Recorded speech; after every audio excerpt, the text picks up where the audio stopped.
Hey everyone, it's Andrew. You're going to notice that you're starting with my voice instead of the regular intro sounds and music. That's for a couple of reasons. One of them not so good, and one of them turns out to be good. So you'll notice that this episode is the exact same one as I pushed out last week. Well, sort of. It's mostly the same episode as I pushed out last week. In addition to this little part before the intro music, you'll notice that last week's episode was a grand total of 17 minutes. And it was an episode on failure. There was a failure in publishing the episode, namely that I only encoded the first 17 minutes of it. But we made a conscious decision to leave it up there as an example of failure and something to learn from as part of the episode. Or as part of our plan, actually, more specifically. So I'm not going to say it was on purpose, but it was on purpose, and it just happened to work out that way. So take that for what it is. I hope you enjoy the full episode, which is somewhere right around an hour long. I know I enjoyed talking to Jeff and interacting with him as I always do. So thanks for tuning in, and thanks for re-listening to the first 17 minutes of this, and then everything after it. I hope you found as entertaining and interesting as I did. Thanks a lot, guys. Here's the regular music.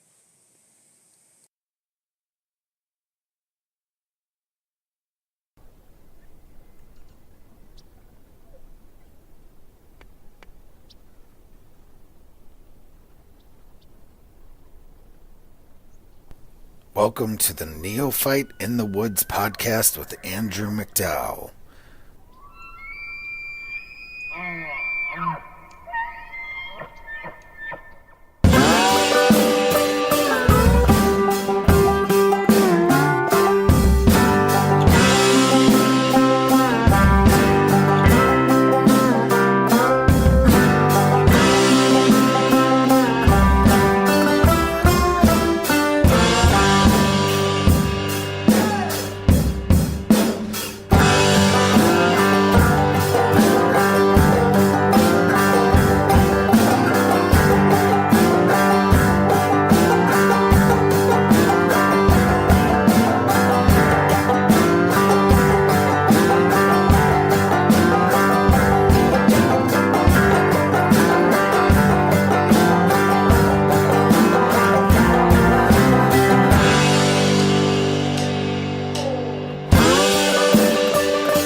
Thank you for tuning in to another episode of the Neophyte in the Wood podcast, a proud member of the Change Your POV podcast network. This week, we are joined by my good friend, Mr. Jeffrey Adamec. Hey ho, hey ho. How are you, sir? I am doing fantastic. How are you doing, buddy? You know what? It's not 3 degrees outside anymore. I'm warm for the first time since Christmas, so I'm doing great.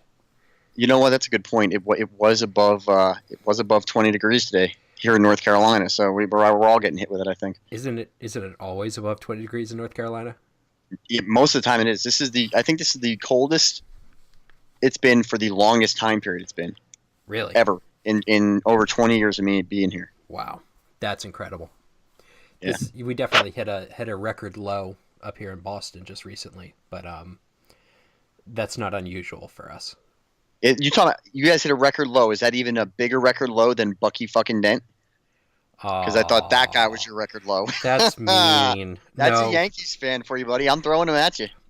You see, the actual joke, considering the Patriots are in the running for the Super Bowl this year, would be the actual low was the catch that wasn't a catch in that Super Bowl against the Giants. What? Come on, man. That thing is. Don't even start that crap. That catch has been looked at by more friggin' people. And even Rodney Harrison said that was a catch. Yeah. And he was right there. Yeah, well, yeah, it went right over his head, didn't it? Yeah, the whole what is a catch and what is not a catch is completely confusing to me now. So I don't think anybody really knows what it is. Yeah, it's well, I don't think, and that's the problem. I don't think the referees know what it is. No, no. And, that's actually a pretty decent segue into what we're going to talk about this week. The folks who tuned in and are listening to the show have already heard me give a little summary of my deer season, which resulted in abject failure. Not in a completely negative light, but I didn't bring home any deer. So, obviously the topic of this episode, for anybody who can read and has read the title of it, is failure. The view from the canvas. And I know that, Jeff, you have spoken at length to people, and have a kind of a seminar on among other things, I'm assuming, failure and learning from failure, and that's what we're going to talk about today. Yeah, that's correct. I have a seminar that I give to corporate and groups of teams of people at different companies and even at schools and stuff like that on team building, developing leadership, and how to keep yourself from allowing fear of failure specifically from being allowing you to achieve and be better. So yeah, it's really weird. I'm more than just some guy that gets on this podcast and does all these historical things and jokes around. I actually have some decent stuff to put out in the world that's actually serious. Still, I'm not going to say still waters run deep, but in your case, hyperactive jackassery waters run deep. They do. Very deep. Very deep. So let's start going. So I think that, one of the things that I certainly want to get your opinion on as somebody who's clearly thought about this a lot is, they call it hunting, not killing, is what I always tell myself at the end of the day when I come home without, something in my game bag or without dragging a deer behind me. But that's not the end of it. Hunting's not, they call it hunting, not killing, but also, like, I learn more and get more out of coming up short or failing than I think I do. I know I do, when I have a success. I think success teaches you one lesson, but failure teaches you many. Well, success doesn't teach you anything. And this is purely my opinion. Success is a goal achieved. No lesson learned. You achieve the goal. You've got what you want. I believe success is something that is bred from failure, because you have to fail to be able to get these skills. It's the things that you succeed at have to be things worth it, and things that are worth it are only worth it because they're hard to achieve. And you cannot become someone who is going to be successful consistently until you have the knowledge that you need to be successful. That knowledge only comes from failing a lot. And so how do you, in your opinion, get to that headspace, right? A lot of folks that I know fail at something, whether it's getting a new job or catching a pass in the Super Bowl or not having a ball go through your legs in the World Series, or something as simple as right. Failing to get to work on time, right? The where it's coming from is exactly the opening question you said. People who fail. No, everyone fails. Everyone, every single person that no matter how successful they are, no matter how completely perfect they look. And this is a good example. How many Super Bowl victories does Tom Brady have? Yeah. How many does he not have? He lost 2. He did lose 2. He did lose 2, but he has still got more Super Bowl wins as a quarterback. You look at him and that's a perfect quarterback. Best quarterback in the history of the NFL. Well, the best quarterback in the history of the NFL, when he was the best team in the NFL, got beat by the last team to get into the playoffs. So you think about it that way, it's everyone fails, and there's a problem with, we look at people who are successful and people who have learned to be comfortable with the failures they've had and have gone on to do things that just seem massively like nobody could stop these people. We look at them and we get a false sense of what it means to fail, and we look at ourselves like we're doing something wrong. And there is failure to the point that you're failing because you're not doing the right thing. But if you're failing because you're trying to do something and you're learning as you're doing it, That's not a failure at all. It's a learning curve to get to success. So success isn't learning anything, where failure is, like you said, teaching you all kinds of lessons. And those big failures are the best ones. And we're not talking about failing where someone gets hurt or something like that, but failing in a task or failing to achieve something that's big. If it doesn't break you, it made you. If it doesn't break you, it makes you. Mm-hmm. So if you don't get broken by that failure, you have just made leaps and bounds, because those failures that you made in that moment that were so bad, you're very likely never to make those mistakes again, because you're going to have attention to detail, hyper focus on that. And the more failures you have, the broader your knowledge gets, the more you start to look at all the little details, getting to where you got, and then you get that muscle memory, you hit that subject matter expert level, then you hit that mastery level of whatever task it is you're trying to do, and then it feels like nothing goes wrong. And then the journey ends and you get bored. So a lot of people, I tell people all the time, fear running out of failure. Because once you run out of failure, there's nothing going to challenge you to make you want to do it anymore.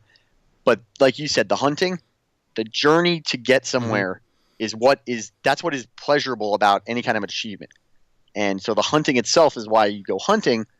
Don't forget that getting out there in the woods, you failed, but you get out there that next time. Why? Because you love doing it. Mm-hmm. And if people have the problem, once they stop love doing something, they don't want to do it anymore. That's the problem you run into when you start fearing failure. Yeah, and I think that the people I know who are really successful and are really good at learning from failure, they get frustrated, they get discouraged, but they don't let that beat them. I think that is something that I'd love to have that have a conversation about here is how do you we talk briefly about people who fail and come back and learn and become subject matter experts, but it's one thing to say it, and it's another thing entirely to have the skill set that makes it possible, right? Or right. the intestinal fortitude to. I'll use an example. I don't like heights. I do not like unenclosed heights. But I'm not going to let a phobia that, is a self-limiting kind of thing. I'm not going to let that stop me from going 20 foot up in a tree. Right. And, the first time I tried to use a tree stand, I got up 10 feet. I was like, yeah, this is good. And then I thought about it. I was like, well, no, it's not. This is... If I was to do, if I was only to sit here, it's not going to be a successful experience, right? I'm not conquering or overcoming anything. So then I went up 20 foot and, well, damn near killed myself falling out of the tree. But, that was a failure too. And I learned, I put myself in a place where, yep, I could fail and I could get hurt, but I'm also going to learn something about how not to fall out of a tree, how to set up the tree stand properly, how to, secure the climber that I, only used a couple of times before, how I, how to secure it, how to hang my gear so that it wasn't gonna, counterweight things, and flipping the switch from accepting failure and not learning from it, took I guess you could say a sea change, a paradigm shift. And I was wondering if you had any advice for folks out there, or had any experience or suggestions on how to embrace the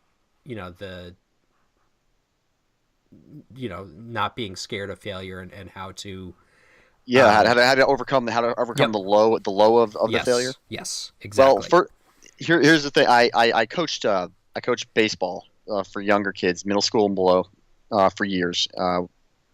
They're a little bit easier to mold into this because you can teach them. And what I learned in those years of doing that was that people don't want to try things they're afraid of. And parents will get upset at their children when their children are upset that they lost. And I would tell my parents all the time before we would start, I said, listen, I understand we live in a world where you want everyone to win. But if your child never learns to lose, they're never going to know why winning is so important. And that, yes, it's not okay to give up. You want to win every time you go out there, but you want to win because you don't feel good losing. But you have to lose. You have to have those failures to teach you why it feels so good to have the victories. So when you have failures over and over again, when you're learning a new task and you just can't get it right, you have to remember that every single person who has ever been the best at whatever they did, at some point, was as good as you are at that very moment. The only difference between them and anyone else is two things. They either just have some kind of absolute naturally given talent for it, which, believe it or not, is very, very rare. It is one of the most rarest things in the world to have a quote-unquote God-given talent. Even those guys they get there faster, but they don't just do it right away at the best level. Everyone else that they're surrounded by who are their peers has to work to get there. And they have to work past that moment of, man, I hate losing. I hate failing. And I'll tell you what, I am that guy. I hate losing more than I like winning, if that makes sense. Mm-hmm.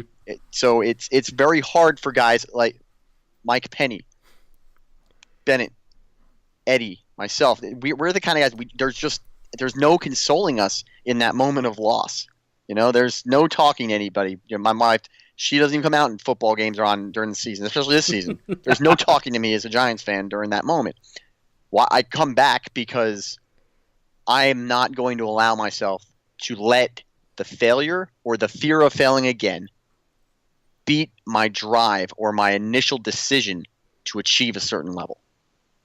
And I tell people, these kids all the time when they're doing stuff, I'm like, listen, pick somewhere you want to get to and accept nothing till you get there. Accept nothing other than getting to this point. And if you don't quit, then you'll get there. And then you'll learn and you'll teach yourself that you just have to put the time in. And you don't have to put a lot of time in. It's not even like I've got to work harder. You've just got to take a look at, you have to self-evaluate after you get over the emotional loss. And the key is to accept the fact that emotional down that you feel is because you care about what you're doing. And when you stop caring that you're failing, then you are already on the road to quitting, or it's not something you want to be doing anyway. So accept the fact that you're supposed to feel bad when you fail. When it doesn't work out, this is how it's supposed to feel. This is why when I'm going to learn and get to that point, it's going to be so much better because I have to get through this. And getting through that is what makes you a success. Because you'll learn from those experiences whether or not you focus on what you did wrong. Your body and your mind will naturally just be like, hey, dummy, last time you did that, nothing went well. And it'll push you to feel like you got to adjust. And as long as you keep self-confidence, you don't have self-doubt, you won't second-guess yourself, which is one of the pitfalls of consistent failure. Second-guessing is not it. You're learning as you're going, and if you're doing the right thing. So you say, how do you get over it? Well, you take the emotional down as a positive self-actualization of your drive to still succeed. Then you take a couple minutes or a couple days or however it takes you to just accept it. Let the edge go off. And then immediately once the edge goes off, you go back while you still have a fresh memory of it and assess what you were doing. And where kind of like almost like just like a after action review of everything you've done to find out where it is you had those problems at. And what happens is you'll see the problems and you'll be excited about the fact that you've identified where something went wrong because now you're on the road to getting better at it. And it's all about pushing yourself past through acceptance, really. It's like you're supposed to feel bad. It's supposed to be demoralizing. Because if it wasn't demoralizing, you wouldn't feel a sense of accomplishment. Here's a good example for you. You have a daughter. Yep. At some moment in your life in the future, you and your wife are going to sit around her on a little potty, and you are going to cheer like like heaven just opened up when she pees in it. Now, do you have anyone stand behind you in the morning when you get up and tell you how good of a job you're doing when you're peeing in the toilet? I mean, well, my wife does from time to time, but she's such a good trainer. She's a really good trainer. My daughter's in great shape, but yeah. You see where I'm going with that? Yeah, so there's things we learned to do that we didn't. That once it became just you're as good as you're ever going to get, and you just keep doing it muscle memory. There's no need for that emotional push through it, and it becomes muscle memory. And that's why successful people look like it's so easy to them, because they've gotten past that point of pushing themselves through the emotional highs and lows of success and failure. Emotional highs and lows of success and failure. That's and I think that's something that the millennial generation, I don't consider myself a millennial. I was born right on the cusp. They don't get. right? No, they don't. They want it to be handed to them. We as a culture have torn that from them, and they have suffered because of it, and it's not their fault, it's ours, but it still is a fact. Yep. When you never learn to lose and lose gracefully because you're not allowed to spare you the feelings, two things happen. You become a spoiled brat who will never accept failure and therefore never try anything new that's outside of it or expect it to just be handed to him, or you become so afraid of something that's challenging that you're emotionally unprepared for it when it happens, and you may end up being some kind of neurotic weirdo. Which, if you think about it, those are the two millennial characteristics that exist out there. I get what I want no matter what, or I throw a fit, or I don't try anything and I don't want to do anything different. And, I think that fear element, I think that's so much of what, personally drives me towards wanting to be better at things. I'm like you. I hate losing. I am mindlessly competitive. It makes my wife insane because she's mindlessly competitive too. So it's a really kind of borderline toxic thing at times. But the other thing I hate more than losing is being scared. Like, I just hate being scared. It's not a good feeling. I don't like fear. So I think that for me, when I fail, I get mad, and then I get some distance, and then, like you said, I analyze it and attack it and attack it and attack it and attack it until it fixes itself. And I don't think that people these days, especially the younger generations, have embraced the fear of failure as a positive thing, which it is. Yeah, they don't accept the fear of failure as a positive thing, but they also allow fear of failure to prevent them from ever developing into something else. Because I see a lot of it where I work at. A lot of interns come in and they always ask, "Hey, what should I do here? What should I do here? What should I do here?" And I will actually stop and say, "What do you think you should do there?" Mm-hmm. And then they'll give me the answer, and I'm like, "That's the answer that I was going to give you. Why didn't you just try? Mm-hmm. Try it without asking." And they're like, "Well, I don't want to break anything." And I was like, "Listen. Don't be afraid to break anything. Trust in the fact that the people who are here, like me, are here to keep you from breaking something so bad that you don't learn from it. Mm-hmm. But go out there and break something." And they look at me and I'm like, "Go out there, miswire a network, man. Do it. Because you're never going to be good enough to never make that mistake until you make that mistake. You have to have it. You have to have it be yours. You have to own it.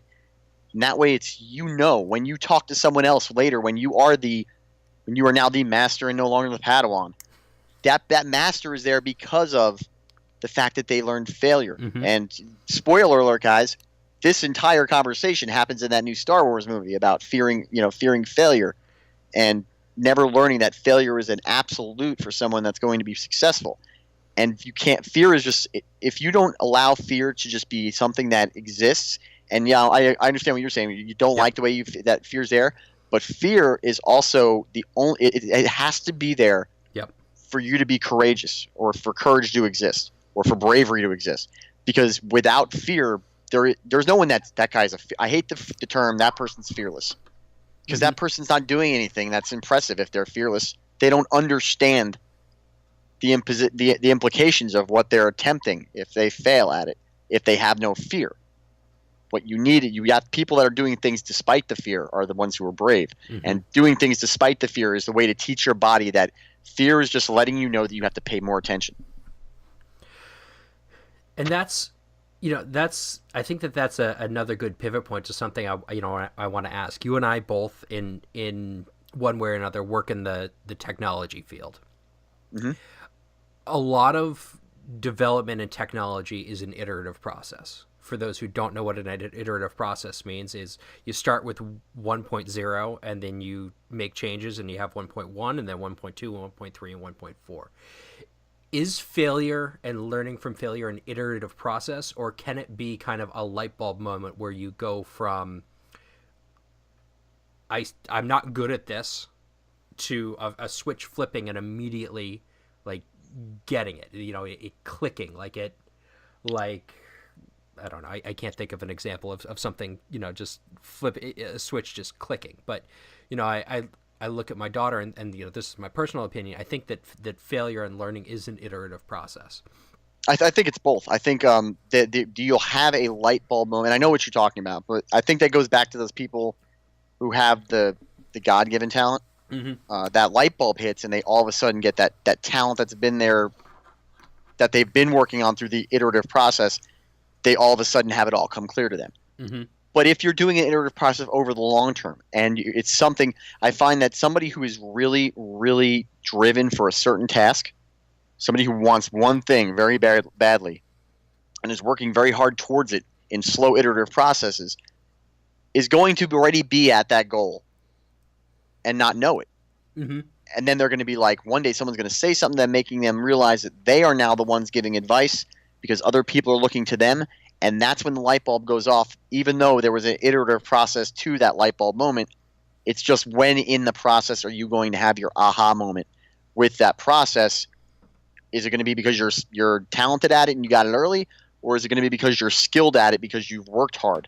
And there is a very good phrase they use in baseball training, that hard work will beat talent when talent doesn't work hard. And I would much rather be someone who has learned through hard work how to be good at something, because people who are just talented naturally, if they don't have to work hard on it, A, they don't appreciate the fact that they've got the skill, and B, they're not going to be prepared to know how to work hard when things get tough, when they start moving to higher levels of expertise.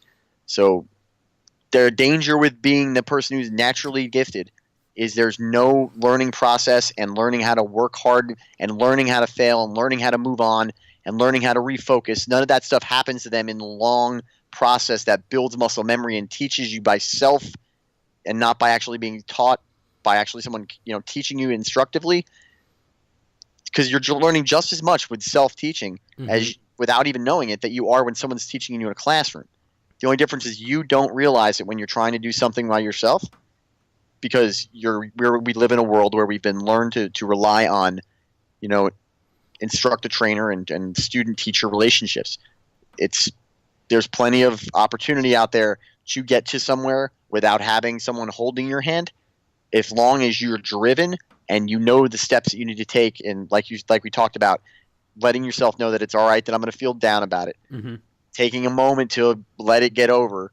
Immediately once I'm ready, go back and look at what I did, evaluate it, see where there was something wrong, and be patient enough to realize that if the first couple times, if you've got a 10 task list of things you need to do to be good at something, and you do it that first time and you're a novice level, 8 of those things are going to be identified as being done wrong. Well, you can't attack all 8 and then do it again. So you focus on small groupings of, I'm going to improve these things. And once these things are improved, I'll reevaluate and I'll move on to these things. So you have to be able to, you have to be patient, proficient, and driven to be able to get to where you need to get to. And I think that's the other, for me, is one of the harder things is that middle thing that you mentioned there, being patient. Just for me, from my experience, like I'm one of those people who just want to be good at things. I just want to pick it up and do it. Of course. I've played guitar for 10 years. But it's one of those things where unless you're just one of those musical savants that can just pick up an instrument and just do it, it's a slow process, and you're not gonna, without patience, you're not gonna persevere. It's the same thing for hunting. Every single year, I've been out for 4 years. I've gone out one day, and then the next year I went out 3 days, and the next year, I went out 4 days, and now I'm out for a week. And it's a slow building process. It's a little bit at a time, yielding, hopefully at the end of the day, great results. I look at, just even podcasting, right? My first episode, if you go back and listen to the first episode I recorded. I can't, because neither of us were there neither of us got the recording then, that first episode you recorded. No, that was the first episode with you, my friend. The first episode I recorded was a disaster. I mean, the audio quality was terrible. I didn't know what I was doing. I couldn't, now granted, it was a very long night, but I couldn't string together a cogent sentence, and it was just, It was embarrassing, but I, did the best I could with it, figured out what I did wrong, and then, moved on. As Jeff just reminded us, that 1911 episode, we recorded twice. The first time, it was a great episode. It ran for, I don't know, I think it was at least an hour and 15 minutes long. But I clicked the wrong button and recorded, frankly, the more important half of the conversation. My half, the half that, I did. But, But that's lesson learned. You've not made that mistake since. I have not. Exactly. And I had a Right. little temper tantrum, I shouted, I threw something, and then I sat down and cursed at my computer until I figured out what I did wrong. Well, we both did wrong. Because even I learned from that moment, because there's never a time that I sit down with someone that I'm interviewing with, not interviewing, but interviewing with, that I don't hit my record button on my side just to make sure I double up for them. So, we both learned. But I think the problem is with something like what you're talking about, and this goes a lot for the listeners of the network, many veterans who are getting out and transitioning and get this same frustration when taking on something new. You have to remember that we go through the reason why you go to school so young and you learn so many things so fast when you're young is because when you're a sponge between those developmental ages of your brain, information can be thrown in there without comprehending it, and you immediately seize onto it in stores, right? Mm-hmm. We've learned we are now past the age of 21. 21 is the age that they consider the male brain to be at development. You are no longer absorbing just anything. Now your brain is set to learn a certain way, and it only will hold on to stuff that is exposed to over and over again because it's got too much stuff in it for it to hold on to everything that's thrown in there, because that's the way physiologically we were designed. That's where that whole can't teach an old dog new tricks is. No, you can't teach an old dog new behaviors, but they can learn new tricks if their behaviors are right. And the behavior that you want to always consider to be the thing is to not quit and to keep focused and keep drive, because it's just going to take you longer, but it's not going to take you forever, and it's not unattainable. And that is the big thing, is we think everything should come to us as fast as it did when we were learning as students, but we're not students. We're adults. We're in the later years. Our brains are the way they are. And that doesn't mean we can't learn. It just means it takes us certain ways to do it, and we have to stay focused. And the reason why our bodies is built that way, in my opinion, is because when we're older, we're a little bit wiser. We're not so, immature. We don't get frustrated. We get frustrated, but not as easily as we did at those ages in youth when you really would just lose it. That's the give and take. The brain now will just not absorb anything because you should have the behaviors and the maturity to be able to see your way to the end result. Whereas a child, you don't have that ability to see your way to the end result, so your brain will just absorb everything and you'll just pick it up. So it's just a different way of learning, but that's not really the problem. The problem is how we see ourselves, right? So we don't want to lose. We don't want to – I want to get to this point. With hunting especially, and this is something it's very difficult with hunting to realize, and this is something that neophytes don't realize, is how many deer is a good hunter have in a season? 4 maybe? 4 would be like a good season. 4 would be like a spectacular season. Right. So you didn't have 1, but guess what, man? You're not far off from 4. Nope. It's not like you got to get to 20. Yep. You got to get to 4. And hunting, like you said, it's a process. It's not a goal. It's not an end state. It's a journey. And that journey is both ways. So when you're learning to hunt, you are not. It's going to take a little longer, a little more focus, because you're not seeing your antagonist and what they're doing. The deer may just turn left one day, and it just happened. You missed it by 5 minutes. That's not something that is your failure. That is just what happened. And so you have to be able to realize that not every single thing that's affecting your outcome is on you. And if you can learn to let go and say, I am not in control of everything, then you'll be able to get over the whole beating yourself up about it a little bit earlier. Now, you can't get to the point where you're just turning everything on there. Well, it's just not my year, and it's just this, and the deer never come around me. That's not true either. But you got to balance that, where to place the blame, where to refocus. So it's just like anything else. I always tell people, find 2 things, whether you were successful or not at whatever specific task you're doing. You have to find 2 things that you liked about what you did and that you knew was right. two things that you did not like and you need to improve on. Even if you won whatever it is you're doing, you've got to find those reasons to improve. Yep. And that way you're teaching yourself to always look on the bright side and how can I improve. And if you're always trying to look at how can I improve and also where did I go right, you'll be happy and have focus given you at the same time. And I think that's a great point. I think, before we talked about Tom Brady, and I know a lot of people out there are going to hate Tom Brady, but he learns from success and he learns from failure. If you look at his approach after losing those 2 Super Bowls, he came back. I think that, if you look at his mobility in the pocket, his ability not to scramble like Aaron Rodgers, but to move a little bit more. Those are things that brought him down in the Super Bowl losses and in the seasons where they came up short.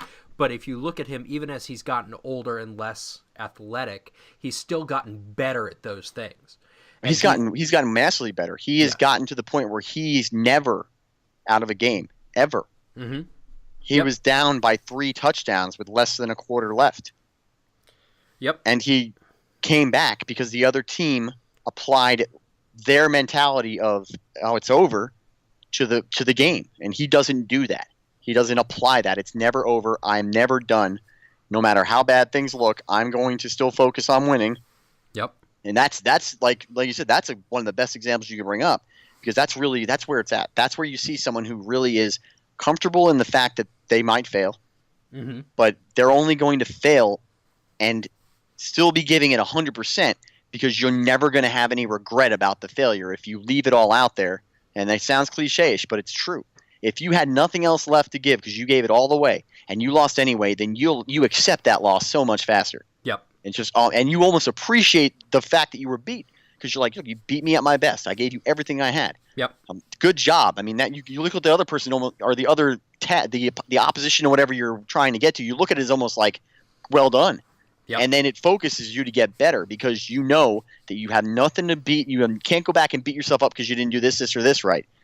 You can do it because you're not experienced enough or you missed it or it was a mistake that was made out of an experience, but you'll never beat yourself up for quitting on yourself. I'll just half-ass it for the next half hour. And in that half hour, 4 deer go by because you fell asleep. Yep. You know what I mean? So it could be that moment. So it's all about finding a way to endure and all the way to the end of whatever you're doing, and then reevaluate, find ways to improve, find ways to be happy with what you did, and then start quickly thinking about the next time you're getting out there. Because if you stop looking forward to the next opportunity at the obstacle, then you're going to start to lose focus on it, and you're going to be. It's not even like if you don't want to do it, you don't want to do it, but don't teach yourself to accept it as something you can't do, because then you're just teaching yourself that you're not able to do anything. So everyone's able to achieve every level of anything. If you believe that completely and wholeheartedly, and you don't doubt in yourself, you can achieve anything. And that sounds a little friggin' Tony Robbins-ish, but it is an absolute fact. Yeah, and I think that's one of those. In my industry, we talk a lot about soft skills, right? So it's not, I know how to run a CNC machine. It's perseverance that we talked about before. It's interpersonal stuff like that. But that ability to move from failure to partial success is such an important skill, I think, in general, but especially today. And especially when you're facing hardship or opposition or so in terms of perseverance, you talked about kids and baseball before. This is one of those kind of impossible questions that I'm going to ask. How do you teach perseverance? How do you teach somebody to pick themselves back up? Or is it just something that's innate and it's a self fortifying, self-perpetuating ability? No. I don't. Okay, so there is a lot of scientific, and Dwayne would probably be able to verify what I'm going to say. So I want to say that this is something I think I read. I think that they said by the time you're 3, your personality is set in.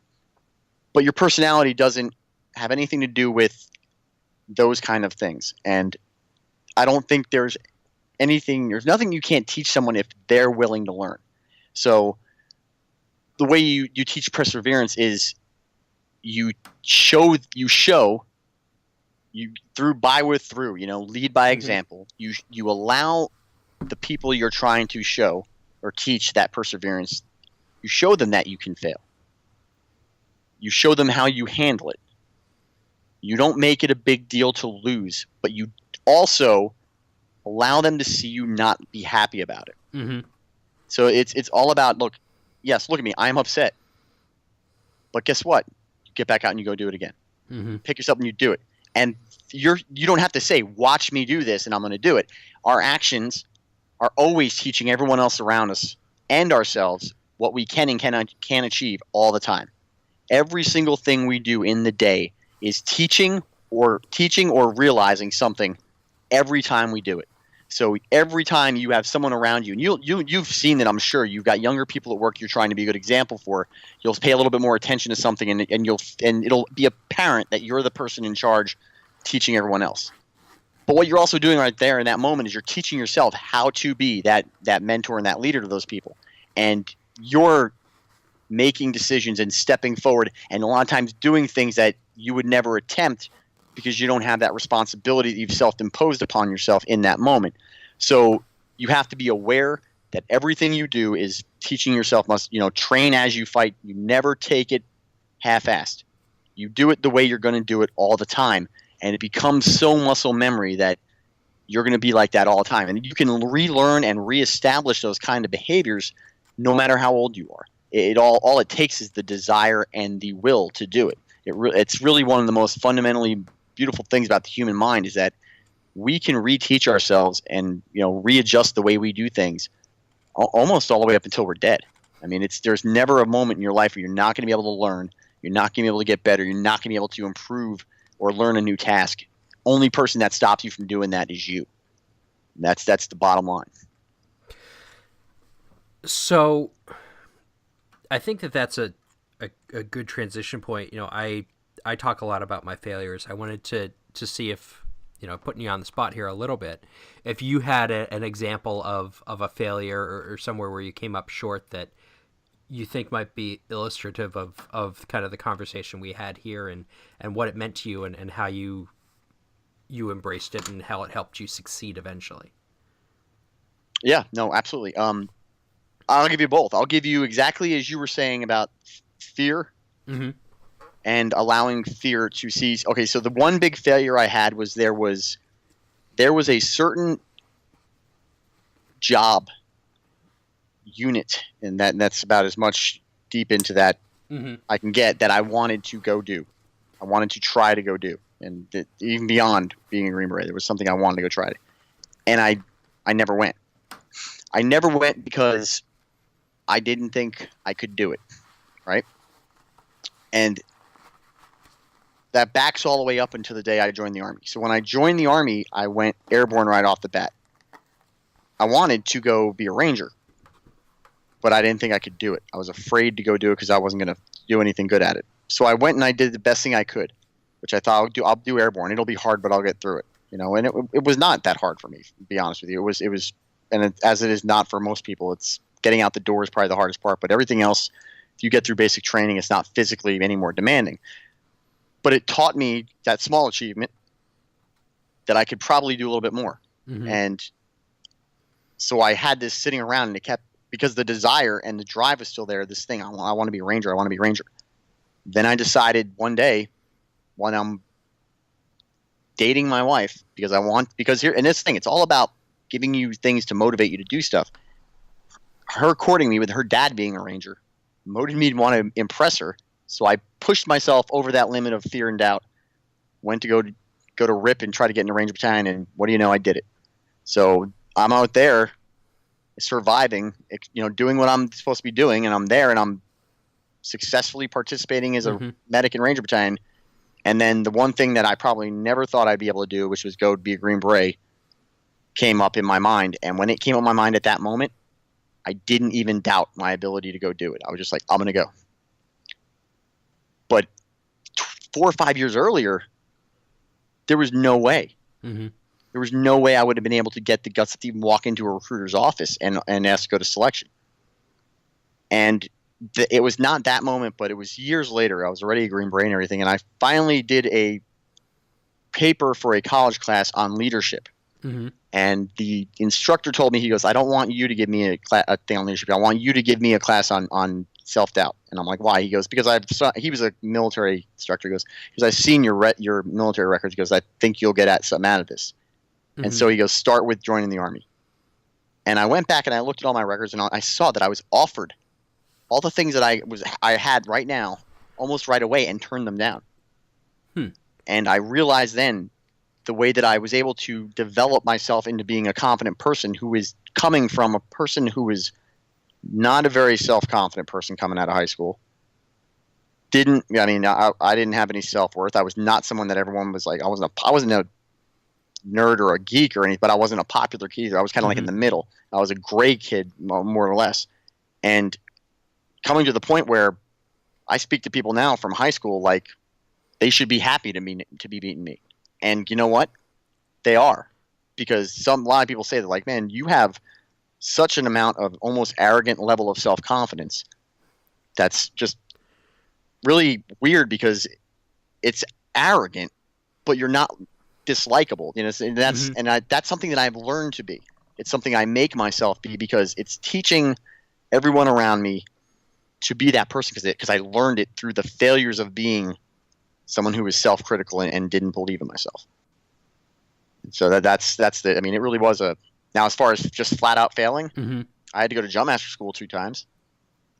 You know, the first time I went in thinking I was going to be just great, because I did jumping for so long, and I straight up failed, man. Dropped the ball. It hurt. It hurt a lot. And what it did the next time I went, I didn't go in with already thinking I was going to do it. I went in knowing I could do it, but accepting the fact that I needed to work harder to make sure I didn't fail again.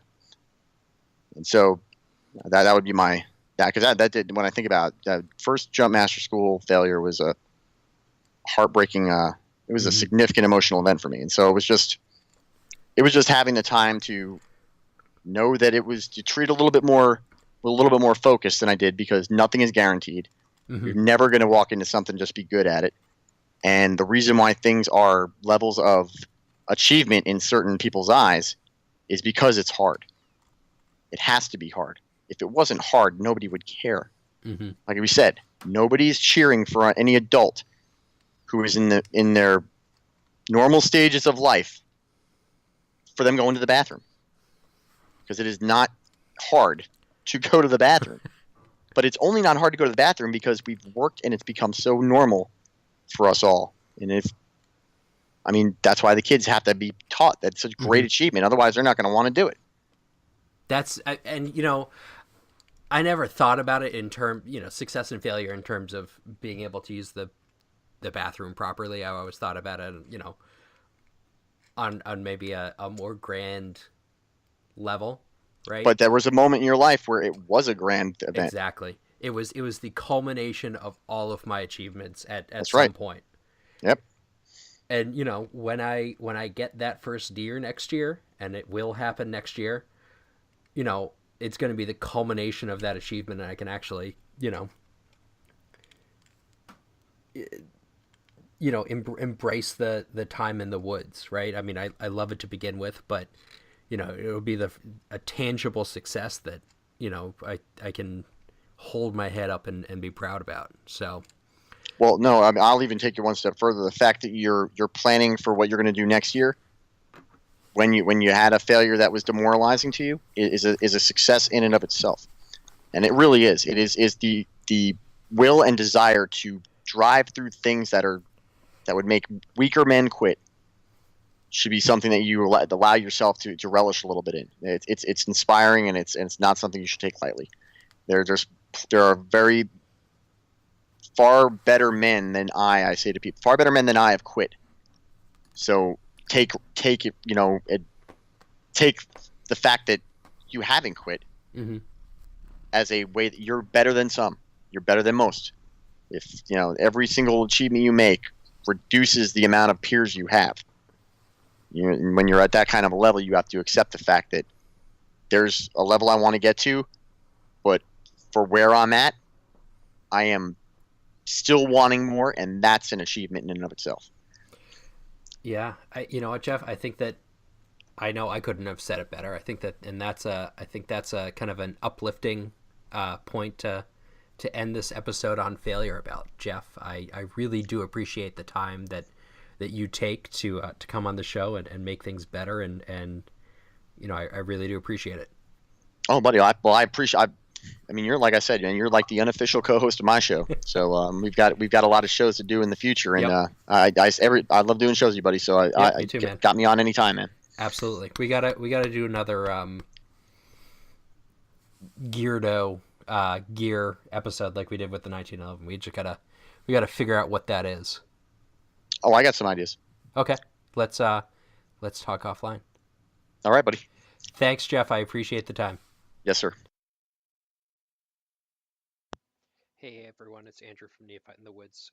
Just popping in real quick, wanting to do a quick kind of bumper out here. We here at Neophyte in the Woods and the Change Your POV Network do this all out of the goodness of our hearts. We legitimately love and are passionate about the subjects about which we speak. However, that doesn't mean that we're not absorbing some costs. And one of the ways we're trying to address the overhead costs associated with putting out these podcasts is to do Patreon. And you can find a link to it right down at the bottom in the kind of the episode show notes on our website.